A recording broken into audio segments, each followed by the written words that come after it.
back, guys. I love that song. We are getting into... We're jamming to it a little bit. Yeah. We're doing a little bit of the... what is the name of that movie? Why did I had it in my head, and then it just immediately, you know, like this thing. Whoa. Yeah, that one. Yeah. I don't know the name of the movie. Official either. title. Yeah, Yeah. whoa. What is Love? Hadaway. Yeah. Good song. But, yeah, we got some League of Legends. We do have DAMWON up against Afreeca, and this one is not going to affect, actually, the standings of the group. No. If DAMWON lose, they're still in first. They've still guaranteed first. And if they win, it's the same situation. And vice versa for Afreeca, who, you know, if they do go 0-4, I suppose they could maybe tie for fourth, but they might still be in that fail zone that we saw before. And here's DAMWON, if you don't know them. Where have you been? Yeah. They're back. Khan is the... well, there's two big changes. They both start with K on this roster.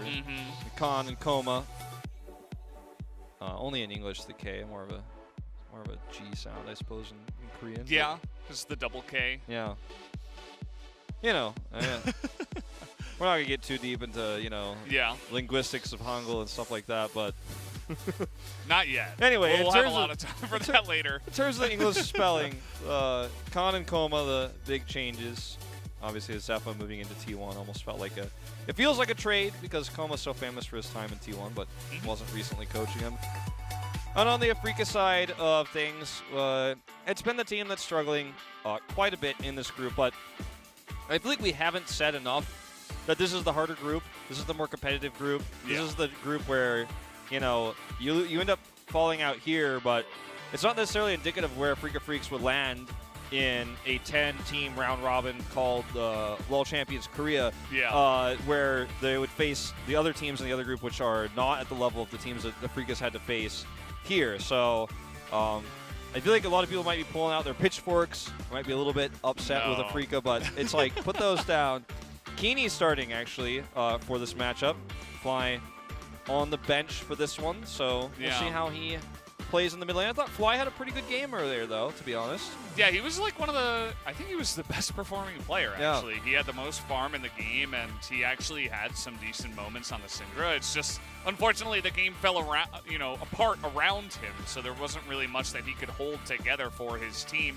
So I feel like Afreeca, you know, they're subbing in Kaney once a day to say, like, hey, you know, get some experience, get some face time. And that goes back to what you were saying with the pitchforks. Like, if they were in Group B, they'd probably make it to the, you know, round of 6 at least, you would imagine. And it's still very early. I mean, last KeSPA Cup, I think the finals were Afreeca versus Sandbox, and that was not the finals of LCK Summer or Spring. Nope.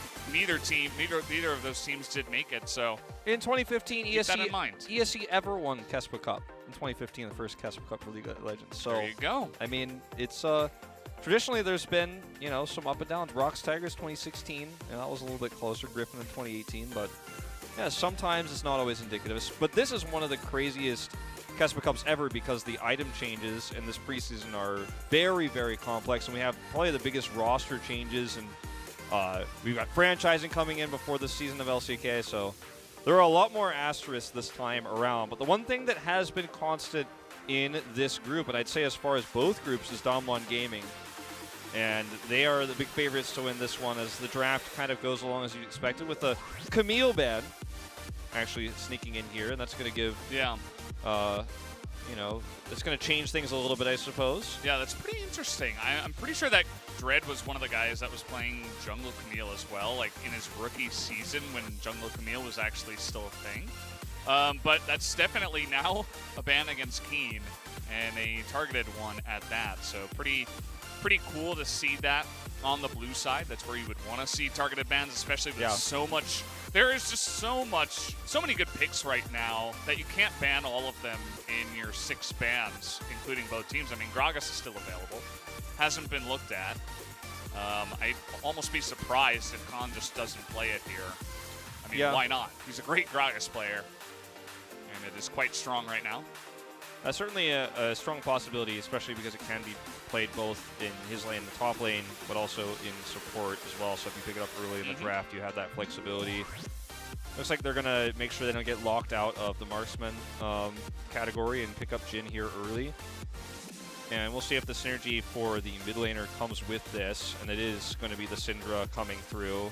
Yeah. Which is incredibly powerful right now and has one of the highest win rates. I think we had her second loss earlier today.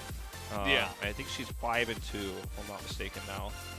She's just really solid right now in the mid lane, and we are going to have one of her typical counters in the Echo coming into the mid lane, you would imagine. It could be flexed into the jungle, but probably just going to go ahead up against that Syndra. She presses R, you press R. DAMWON thinks so too. They banned Talia. And it's our first Echo of the tournament, I believe. I didn't cast. It got banned a bunch. Yeah, it got banned a lot, but not played. Yeah, I don't think it got played at all. I watched all of yesterday, but I could be having a bit of a brain fart. We have a sheet for this. We have helpful sheets. Yeah. I'm just gonna quickly peruse them. He's definitely not in the top involvement, not even close. But last ban here for DAMWON Gaming going to go to Kiana, which has been a big pick for Keeney actually in the past. And when you have the Echo jungle, sometimes you do see those kind of mid 80 picks come through. That's not a normal one. I think this got banned a few times in the Korean Academy Series, the Academy Championship, but have not seen this actually come through at all in this tournament. That was Echo's third ban, by the way. Okay, third ban. It was banned 2 times prior to today. Rakan shown for a moment as well. Can be quite a powerful pick, but you need a really strong frontliner for that to happen. Okay. All right. Well, I mean, Afreeca are essentially eliminated, and this is not going to be an easy match, so yeah, I guess you meme it. If they had a chance, I would be like, this is really smart. You know, they're pulling out the cheese right in their game against DAMWON, where they know they're going to have the hardest chance, but I think you might have hit the nail on the head with that one. Maybe just having a little bit of fun before we get eliminated from the tournament at this point. Well, we'll see how Dread's Kha'Zix's pick works out here. One of the first champions I actually learned when I was learning the game with you many, many years ago. Yeah. Like 8 years ago. It was a while back. Yeah. It was one of my favorite champions to play back then. Hasn't really been relevant recently, but it'll be fun to watch for sure. And it can be really scary for Syndra actually in the mid lane against this champion that's very threatening. So with Echo there too. Seraphine in the bot lane will be fun to watch as well. Especially post 6, team fights can be. I mean, I don't know how that goes in the pro games so much because we haven't really seen that, but team fights in solo queue can be pretty crazy when the charm comes through. Yeah, absolutely, and it's Lehens. It's a guy that he's known for playing some interesting things and different picks, and sometimes off meta. Seraphine actually banned decently often on the Korean solo queue when I was playing a bit. Before this tournament, but either way, guys, we do have the game ready to go. Let's hop into DAMWON up against the Afreeca Freaks.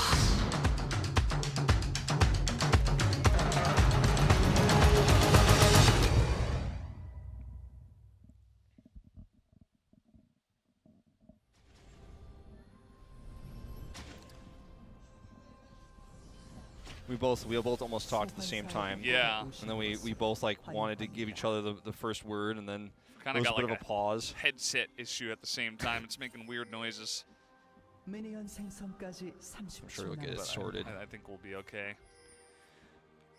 You know, Lehens has actually had quite the ups and downs in his career, and he was definitely on a high note with Griffin, I guess you could say, but he's still really widely regarded as a top support, and people are wondering now, you know, where he sits. He's got an odd dual lane partner. He's been put in a few uncomfortable situations, right? For Hanwha to Afreeca, now he's got Bang back in Korea, so there's a little bit of awkwardness there, right? How well does Bang do? There's a lot of pressure on Bang. Returning to Korea, he's always kind of been in these high-pressure duo bot lanes. And, you know, in this final game of this tournament, potentially, very likely, he's going to pick the Seraphine for fun. And you really have to feel for Lehens, I think, in a lot of ways. Just because there is so much pressure on him, and for him, it almost feels like, at least for me, and my perspective, I would wonder if he doesn't feel like his peak is behind him, right? That's always a scary thing as a player, to have that in the back of your mind. Yeah. I'm not saying it is, but like, this has been a rough start here already on his new team, and it just hasn't been easy for Lehens. Yeah, I think every pro gamer has struggles that are not always apparent to the fans that are watching. That's why we always Speculate, it feels like sometimes. Speculate, and we try to give them the benefit of the doubt, especially if they're a newer player or someone that has less experience. Showmaker is just kind of smurfing as he does. Yeah, I mean, it is Showmaker. We talked about how Echo can be a nice pick into Syndra. And obviously level 1, level 2, like, you can do stuff like what Showmaker is doing right now, but he's like trying to freeze this lane a little bit, deny some CS. Well, Alex, fall a little bit short. Short-lived.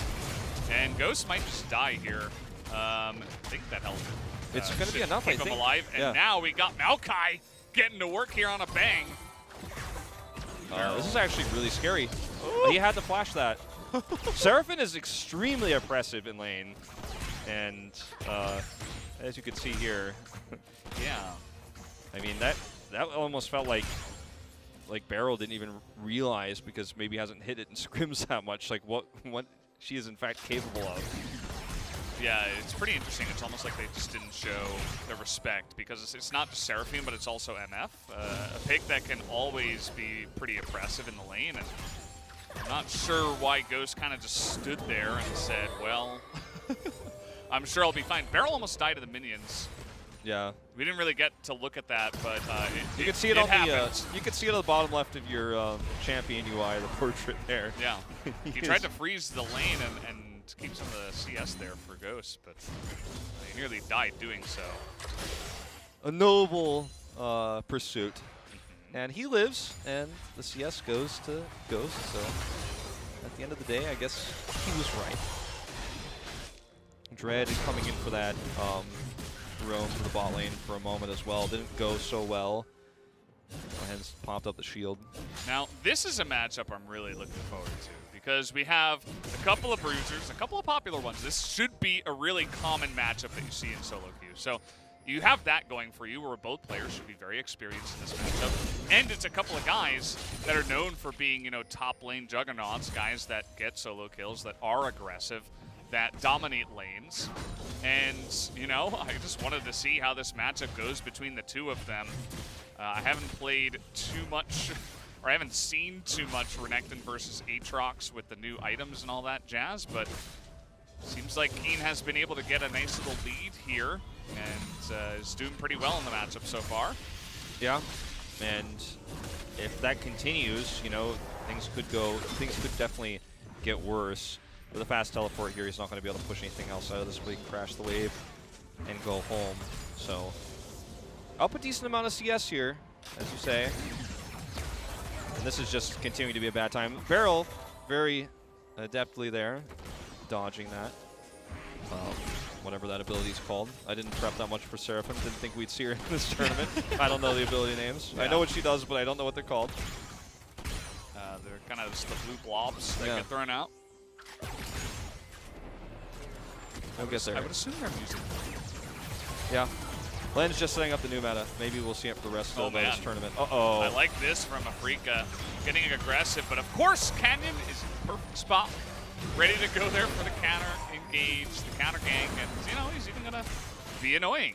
And Dread, no, I'm not sure they can just step in there. Looks like he will be able to if Keeney does stick around. And now we're looking to engage onto Lehens. Seraphine is very oppressive, but also very squishy.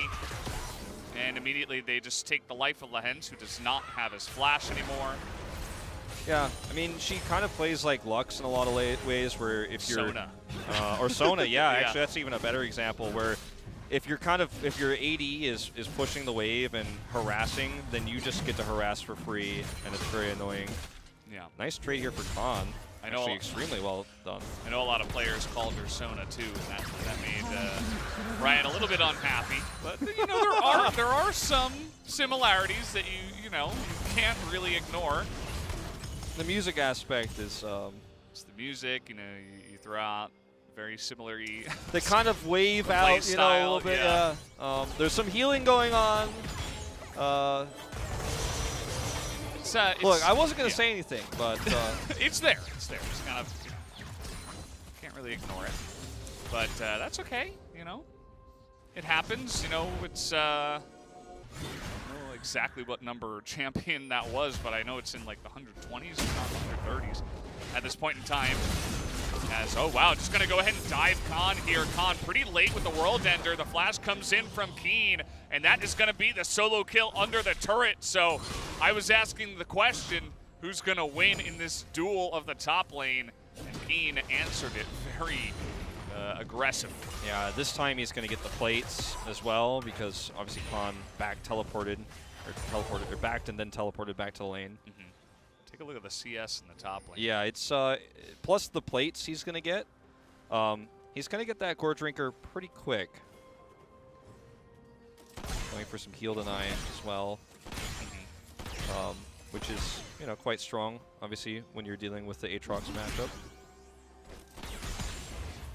Renekton certainly has, I would say, like better level 2, level 3. It feels. Just thinking about their trades, their abilities and the way they would trade. And I think Khan just got caught in a little bit of that a bit early on. I think generally you would want to just kind of play it like the Jace matchup that we saw earlier on. Just try to farm with your Qs, not really get close to him, let Renekton push into you, and then farm under turret, you know, maybe get 10 CS behind. Kind of go from there. What to engage here is Beryl. They go on to 2 different targets. And I feel like Beryl is just kind of like, come on, let's just dominate these guys. Yeah, well, I mean, he doesn't have 6 yet. If he did, this would be a very different situation. Speaking of 6. There's the bullet time. Beryl is just dead. Well, Hens and Bang hit 6 around the exact same time, and goodbye. You know, this is going pretty well for Afreeca, I have to say. It's almost as if DAMWON is like, there's a syntax error here. Like, I'm not programmed for this. I mean, Keen getting that kill in the top lane, being up 25 CS. The bot lane, obviously it's going to go well for Bang in general with MF and Seraphim, but it's almost going too well. Khan is getting aggressive here. He knows cooldowns are down, and he's using that World Ender, just trying to, you know, get some sustain back in the lane. But with Beryl here, this is actually going to go the way of DAMWON, even after that pretty good trade from the Sonic Keen. And they're going to force this fight here. Beryl getting low, but Showmaker trying to get up here on time. Good job by Keen to get the 1 kill, and now Keeney coming in from the mid lane, looking to assassinate onto that Olaf. Can't quite get the damage down. Has sniped down there onto Dread. He's going to have to get some of that health back. Now we got the curtain call, trying to poke them down. They really want to get Dread out of the pit. They will be successful in that. But now trying to get in there is the rest of Afreeca, trying to zone away DAMWON from this Rift Herald, but they haven't been very successful of that just yet. Red can re-engage here, even though his health bar is pretty low. Something they should be concerned about. Oh, and they're just going to give this one away. Give it away. Wow. Beryl comes back. But they just say, yeah, I mean, he doesn't have his ult, he doesn't have mana. Don't really have much follow-up if we do go into that one, so big objective taken early on here once again by DAMWON on top of the Infernal Drake that they already have. Yeah, this is a really nice, you know, attempt here, though, I have to say. And Beryl comes in, he is extremely low, so there's just no way out. That gives Keen another dash, but he's traded. And it's an awkward moment where you want to commit, but it leashes, the Rift Herald leashes, and that's when things start to, you know, that's when it just becomes undoable, essentially. Yeah. And, you know, I feel like the map plays have been pretty good from DAMWON, but some of these lanes are just kind of, ooh, you just want to turn your eyes away. Like, if this is happening in solo queue, you're like, oh man, like, I guess we just don't really have a top lane. Yeah. Of course, these are pro gamers, and Khan is going to make himself useful. He will. He's not going to die like 4 times, which is what would normally happen in a solo queue match, of course. So, very different playing field. It's not as easy to do as it is with Galio, but Seraphim does have kind of some. Okay, hold that thought. Turn. Okay, he's going to be able to cleanse out of that one, but yeah, he's going to have to burn both summoners just hanging around in this jungle. Nice aggressive play there from Bang and Lahens. Yeah, I feel like the the plays for Khan are going to be tough to execute too, though, against the Seraphine. If he just gets charmed, even solo, he might get picked and pulled away. You talked about how it feels like he doesn't exist, but also doesn't feel like there's a jungler on the side of Afreeca. Dread has just made no impact on this game. All right, trying to get aggressive in here. Olaf trying to skirmish. Will be pretty good. Trades 1 for 1. Gets the MF, and that last shot gonna snipe down the Seraphine. He's not out of this yet, though. Kaney, gotta be careful here. Yes, you are on the Echo, but you see that he gets stunned by the second orb, and now the slow comes in from the sapling that was placed 30 seconds prior. Kaney is dead. He'll try to run here as long as possible. You see Khan is like, please teammates, can you please help me? I've had a really hard time in that top lane. Kaney dies, and Keen is still bullying Khan up 2 levels, and none of his teammates actually helped him because there were more important objectives to get, such as that mid-turret plate. Yeah, and I mean, it's a gold lead for DAMWON after this exchange.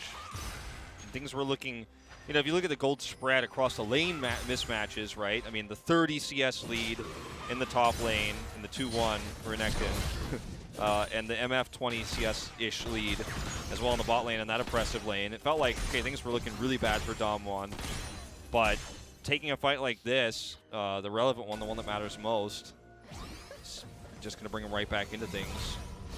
The composition for Afreeca for like mid to late game is, it's kind of hard to say how that's going to pan out. I don't know exactly what's going to get built here.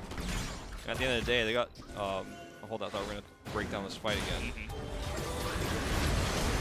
To see the curtain call coming out, the best possible moment. It's the perfect spread. He's got it angled to the right so that the retreat is basically impossible through that choke point. Slows come through. And then Heaney gets a little bit aggressive here. Ends up getting caught. I would like to say that stun, that Scout of the Week, was kind of planned from Showmaker, but I don't know. It's like he flashed into the perfect spot right after Showmaker was setting up his second orb for the stun. But we'll give it to him anyway. It messed up his like rewind teleport thing that I don't know the exact name of, but this is going to be a lot of pressure here onto the top turret. Then have a wave to finish it off. I don't think DAMWON could do anything with this. So Barrel's trying to get a little bit of extra damage done. They should be able to take down this top turret. Not really much that Ghost and Barrel can do at this point in time. They've fallen behind in that bottom side. And just Ghost getting chunked out before anything much happens. It's going to make that even more difficult. Now, it's always pretty scary to even 2v1 onto the Renekton, especially when he's been dominating the lane so hard. He doesn't have his first item completed. Yeah. But at the same time, I kind of felt the hesitance, or the hesitation, I should say, from the side of Canyon, thinking about going in there and helping out his poor top laner, who is still 2 levels behind. Yeah, it's a rough spot. I mean, it's definitely something that is it's very problematic now, but doesn't have to stay this way if DAMWON keeps controlling these fights and basically getting the better angles. Also, again, you know, Kha'Zix was super behind. He was actually like 30 CS down at one point, but has actually started to farm that back up. Does have his Dust Thrower finished. The Duskblade. Duskblade, sorry. I like how you combine those. Yeah, I can shorten it. Those two words. I can make up terms with Korean League of Legends too. Yeah, you know, Atlas mentioned that. We do like to make up a lot of terms, and you know, that works, I suppose. The Dusk Thar. Yeah, I think I said Ferrari even, but nice. It's the Ferrari. Dusk Ferrari. There you go. Nice. That's a pretty interesting item for the Kha'Zix. It feels like an item that was kind of made for him. You see it on a lot of Master Yis that like to be annoying. Not a big fan of those in solo queue. Yeah, you get the Nocturne with it sometimes, you know. Yeah, because with the new invisibility that was added to once you get a takedown, it's like, well, it's just so annoying to handle. It is kind of oppressive when he is just kind of popping off and you don't know where he is and you don't know how to deal with him. And it's another takedown, it's another takedown, and you're like, well, I mean, it certainly can be what happens with Red here. in some of these fights, but only if he gets to be involved in them. Khan completely pushed away here. Just can't, there's no way you can contest with that. Yeah. And really interesting to see. I do think that, okay, the Seraphine ultimate going to come out here as Olaf charges through. They're trying to get on top of Kaney, but he's easily just able to ult away. Flash force there by the Maokai, and Dread is like, oh, I'd like to go in. They say, well, you can't really do much of that without your teammates. So Hens got to wait for that one. nearly sniped there. Yeah, they got a lot of opportunities to actually get into that backline, and Ghost from downtown gonna take down the Seraphine. That's kind of been the story of the big game here for the bot lane, essentially. Or Seraphine is getting hunted. Yeah, and I think actually Keen was stunned, so he couldn't walk one footstep further north to block that shot. And I think that was Showmaker got that stun. And that's going to be a Mountain Drake going over to DAMWON here. Really nice ult. I mean, no hesitation from Ghost. Even if the shots don't go that perfectly, it's going to be extremely high value ultimate. You're going to push everyone away. Got more than he bargained for even. Really nice aim there. See actually what happened there. I want to see how Keen didn't get to block that. Maybe in a moment. Sparrow gets charmed in this fight. Drops out his ult, slows. Just barely has enough mana for that actually. And then the re-engage here. Look at Ghost. He's walking all the way up, pushing Bang back. So now he's got this insane curtain call angle. Keen, yeah, stunned by Syndra there. Showmaker, so he can't block the shot. It's just great team play there. And of course, Ghost just man-moding in the mid lane. I think he just Gale Forced into the fight. Yeah, he just Gale Forced in the face of MF because you probably said, okay, well your bullet time is down.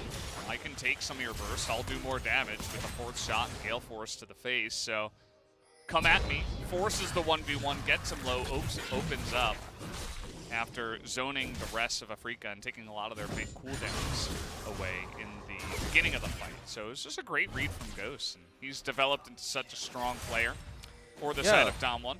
Famously being so unnoticeably good, right? So passive, so safe, being the guy that creeps up on you suddenly. The best off-lane player. Yeah. The best side lane player you've ever seen. But he's, been a series like this, diversifying that reputation a little bit, you could say. Well, Khan is still going to have problems with Keen even after the lane swap here. Down 2 levels still. But it's not like he's getting, absolutely dominated, right? Like, he's down a lot of CS. He is down a lot of CS, but he's not getting tower dove. He's not completely irrelevant. But yeah, in team fights, he kind of is for now. Yeah, it's like you play 1v1s. There's like there used to be at least a CS deficit that eventually comes. He's trying to bait in Keen right now as it's 3-on-1. Nice dodge on the undertow, but it's not going to matter. It doesn't even bother the Dominus as he does get stunned up. And Ghost once again trying to hold down the off lane, but needs a little bit of help as they're going in once again. Dread looking for the assassination onto Showmaker. And at least he got out, but it didn't look pretty. As they're trying to charm Ghost here, but he does have cleanse, so you gotta be careful about that. As now in goes Kaney. That was very greedy from him. Yeah, and here's a teleport. This Maokai Jhin combo is just so oppressive, and now we've got the World Ender from Khan. He would love to pick up some kills and get back into the game, but at least that will be denied from the side of Afreeca. Not going to give him any free kills, gold, and XP to try to come back in this one. Well, Ghost is starting to get, I don't know, it's stuck on my head from you saying yesterday, but too big to fail. And he's certainly got enough money. Seems like a big bank at this point. Yeah, he's definitely.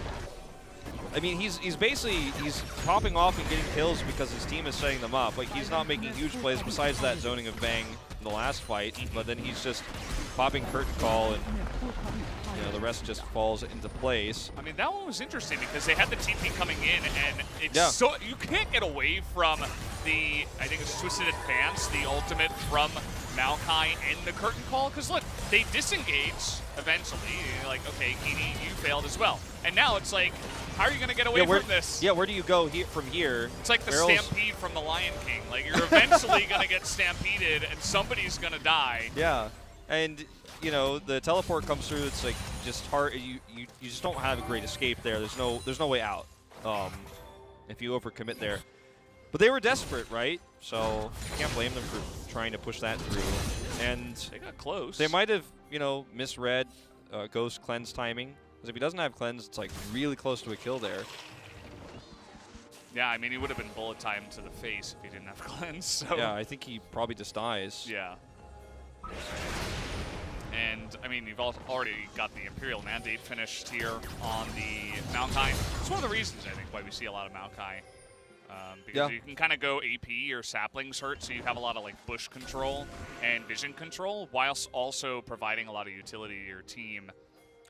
Whereas in the past, there was just not enough. Like, teams tried him from time to time, but I feel like some of the items here, especially Imperial Mandate, kind of pushed them over the edge. Also, the fact that we have basically only tanks as supports right now is the current meta.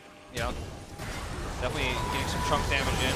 Speaking of which, this advance comes in, and okay, Showmaker just gonna die right in the front there.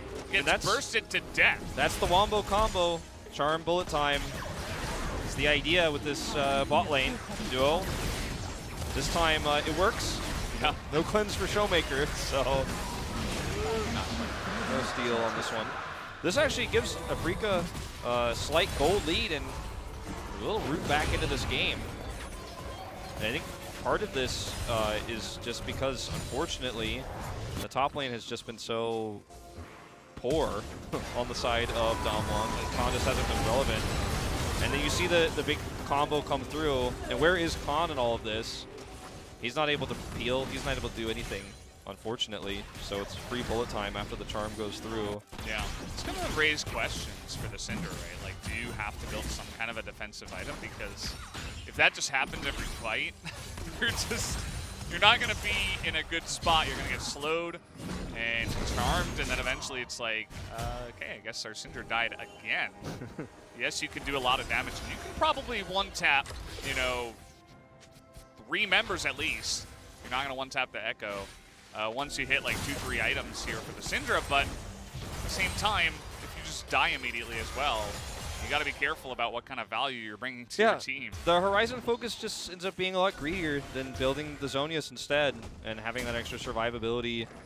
You know, that'll last you through the bullet time. Maybe you get another stun, and things change pretty quickly.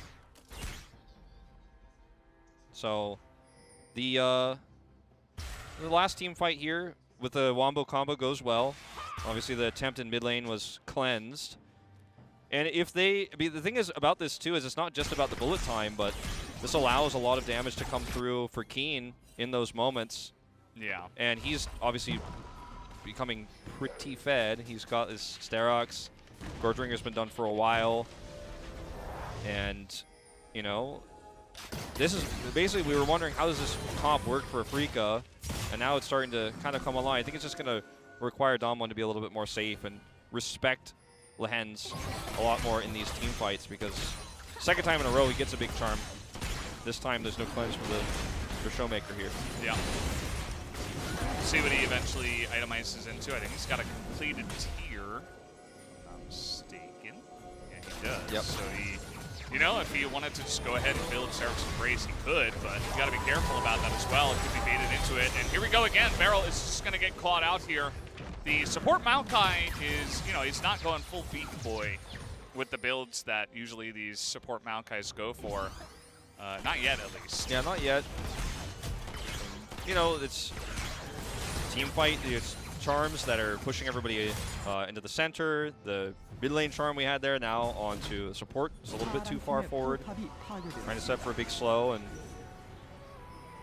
the functionality of Seraphine in this meta, like I didn't really know how she'd slot in, but turns out that kind of an ult bot in a lot of these fights. Just come in, Barrel's got no way out, and look at the positioning of Keeney as well. Is threatening Showmaker, so Showmaker can't come in and try to trade a stun. Not to mention that he's, like you said, in kind of a scary place. The items he's built, a little bit greedy.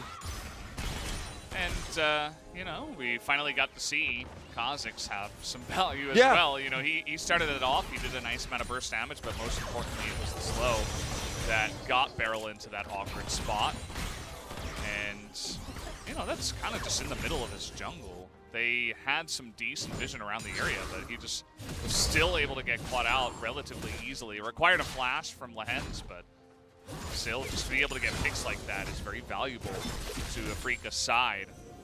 We're finally seeing some life in this Afreeca team. Yeah, it's really good to see. It's crazy that the game where they have the gold lead, the game where it looks like the game is theirs, you know, potentially for the taking. It feels like this. Isn't it crazy to think that an 0-3 Afreeca, their first win, could be against DAMWON with these really strange picks? We're not. The game is not over yet, and it's a very slim lead for Afreeca. And the engagements are pretty predictable at this point, so I think we'll definitely see some adaptation here as the itemization continues for DAMWON. But that being said, I mean, as Afreeca's only one in this group against DAMWON Gaming, that would be absurd given what we've seen so far the last 2 days of this group. Well, the Edge of Night picked up second here for the Kha'Zix. Yeah. That's, I think that's kind of necessary against this kind of a composition. If you're getting just poked out, one-tapped by Syndra, or even rooted by a Jhin or a Maokai, you're not going to have a good time. So giving just a little bit of extra survivability to find any value in some team fights. Potentially try to get some picks for yourself. DAMWON just going to move in and take the Mountain Drake here. It's going to be their second one. Whereas Afreeca, you know, they had Dread waiting for a pick. Nobody came down here, and Yeah. they did get the top tier 2 turret at least. Yeah, trying to play around controlling the top turret and Baron, setting up for a fight because they cleared out a lot of the vision. Not all of it, though.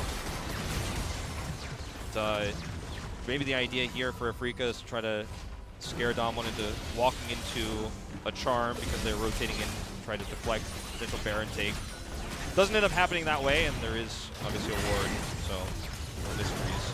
So that's what I was expecting Gale Force to have, you know, the most utility on. You build it on someone like Jhin, and you can get away from guys like Renekton. Yeah, I was going to mention that earlier. It's like this is actually what you expected Gale Force to be actually in practice on a Jhin here, who doesn't have any mobility otherwise. And it's funny that, you know, it's just now being built on kind of everybody.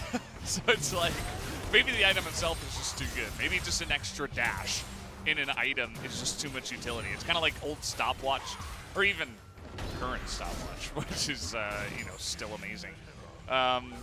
Where it's just like, okay, everybody's just going to get that at some point in the game because it just offers way too much utility.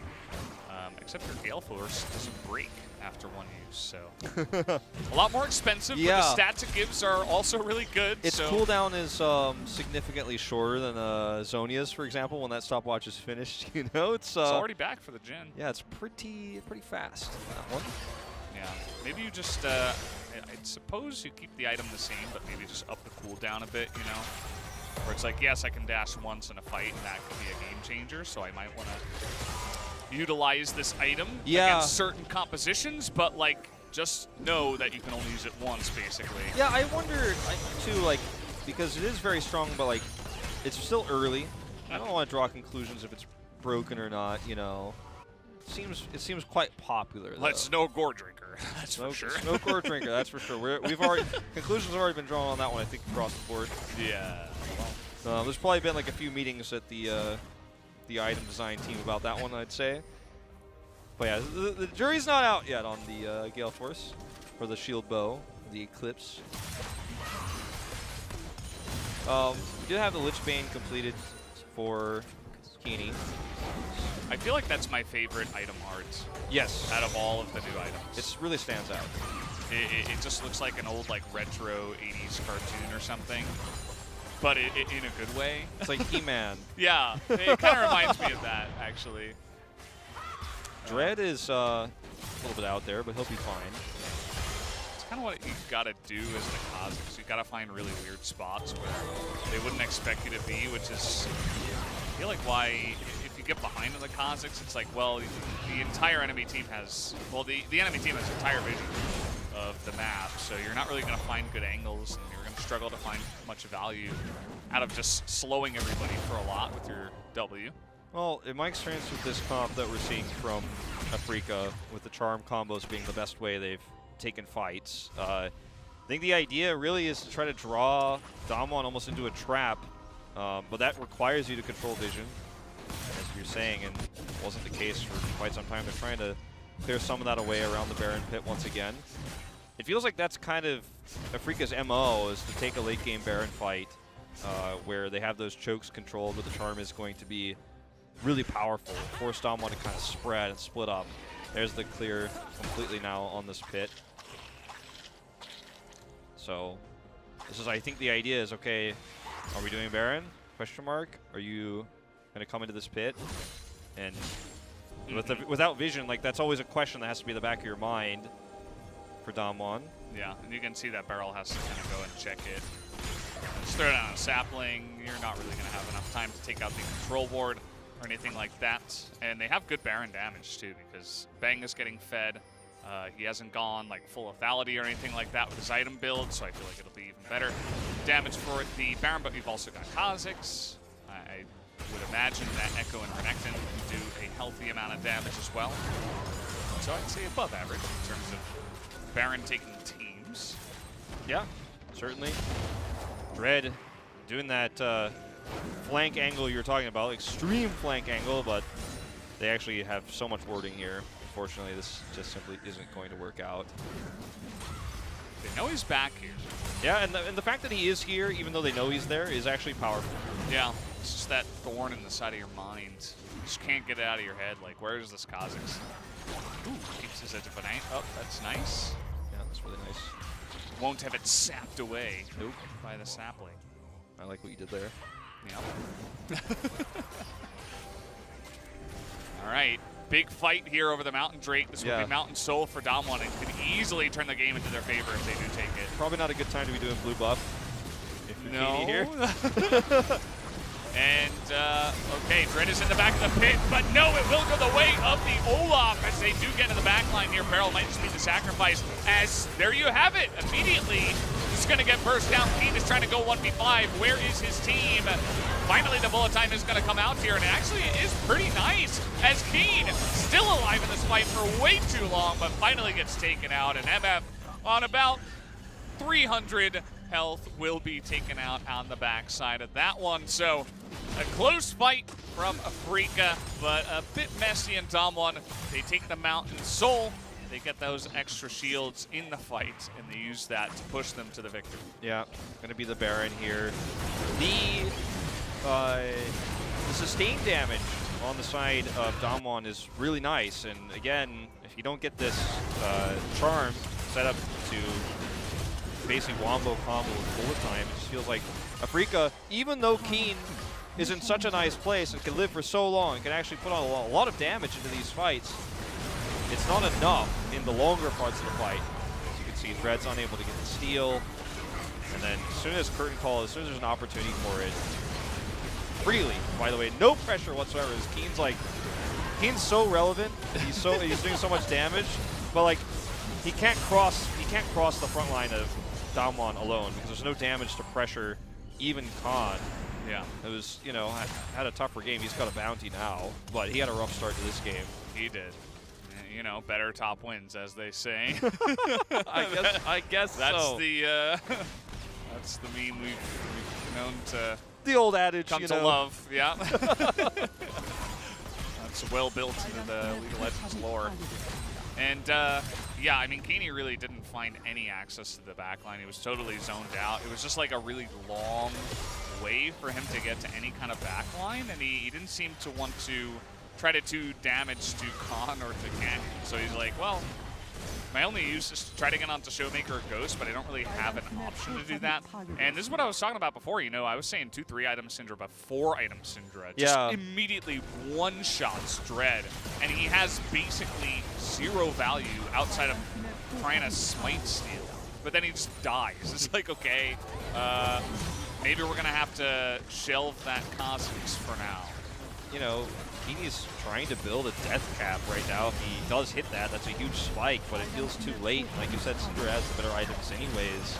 at this moment in time while he's just trying to stay alive in this game, while he's trying to not go 0-4 right now in the more competitive group here in KeSPA Cup as the push comes through, the Baron buff is real. And, I mean, it's just hoping for something. You're praying Khan is the target here outside of the base. Well, and even he's having a good time. Can't kill him anymore. Yeah. He's got too many items now. Now World Ender just gives him like full health. Once he begins the fight, they're gonna take out Keen, who did not have his dominance anymore. Gonna be poking out Kaney, who well, thankfully he has that ultimate. Bullet time not gonna get much value as Canyon is hunting down everybody. Another snipe onto the Seraphine as Ghost is a very mean bully. All Seraphine fans getting really angry right now, I would imagine. Yeah, probably.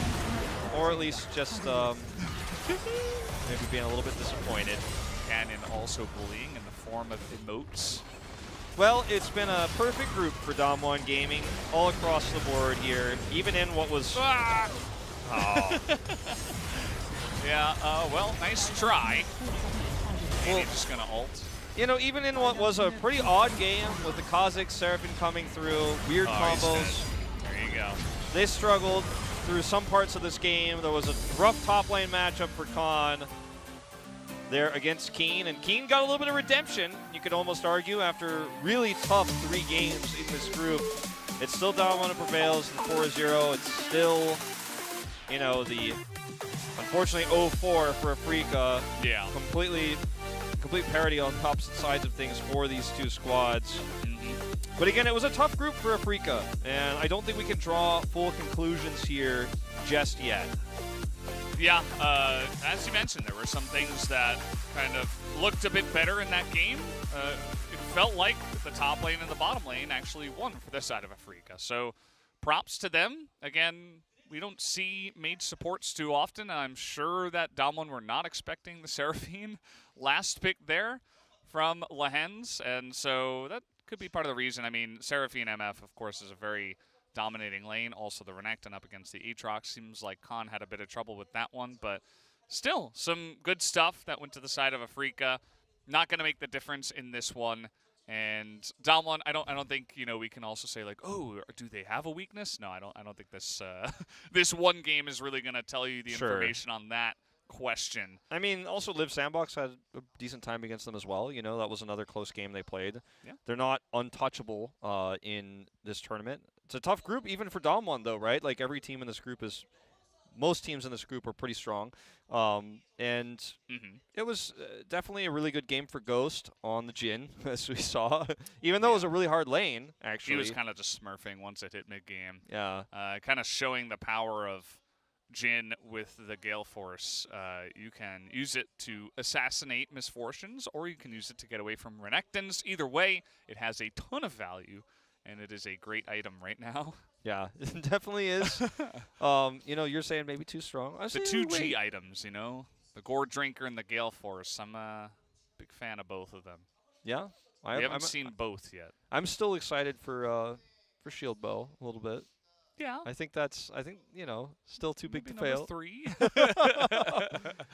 Yeah, we'll see. We'll have to see indeed, but this is another one of those moments where people will go like, well, is DAMWON, you know, are they going to win this tournament? Like, they almost lost to Afreeca, who was 0-3. Like, people are going to start to draw those conclusions, but I don't think we should.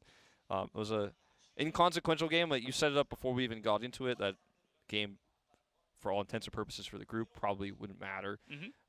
So we have to keep all those things in mind. If you just tuned in, you were like, wait a minute. Yeah, there's a lot of asterisks for this one. A lot of asterisks for this tournament in the preseason. Yeah, certainly are.